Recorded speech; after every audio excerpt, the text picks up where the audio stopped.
नमस्कार। एक बार फिर मैं अपने channel doctor Abhinav Kumar MD पे मैं डॉक्टर अभिनव कुमार एक कंसल्टेंट डर्मेटोलॉजिस्ट, एक हेयर ट्रांसप्लांट सर्जन हूँ and I practice at the skin centre Patna.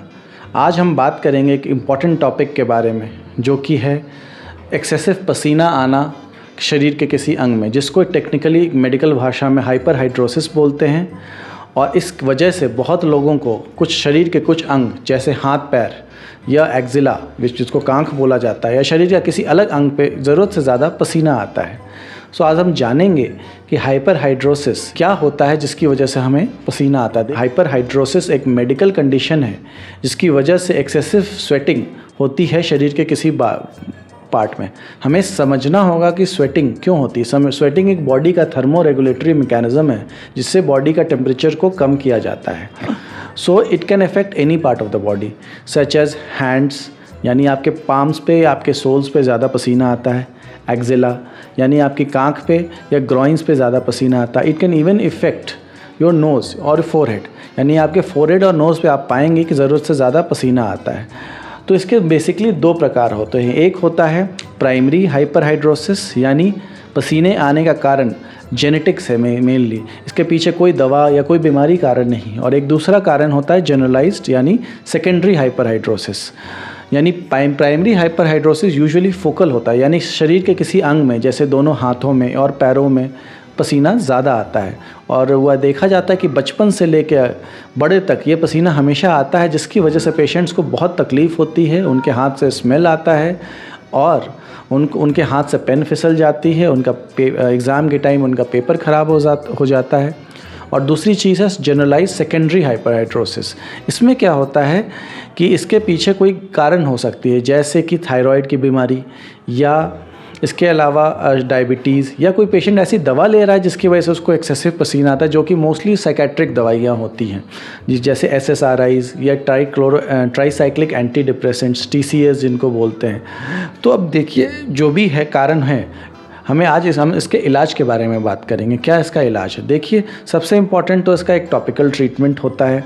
कोई भी इलाज इसका परमानेंट नहीं है, यानी इसका कुछ भी आप किसी भी तरीके से इलाज कराएंगे हमेशा के लिए पसीने को रोका नहीं जा सकता, स्पेशली अगर वो कॉज प्राइमरी हाइपरहाइड्रोसिस है। तो अगर प्राइमरी हाइपरहाइड्रोसिस है और सपोजिंग आपके हाथ और पैरों में ज़्यादा पसीना आता है, तो topically they are anti perspirants which are available which you can apply on those areas which contains aluminum hydroxide hexahydrate और अल्मुनियम क्लोराइड।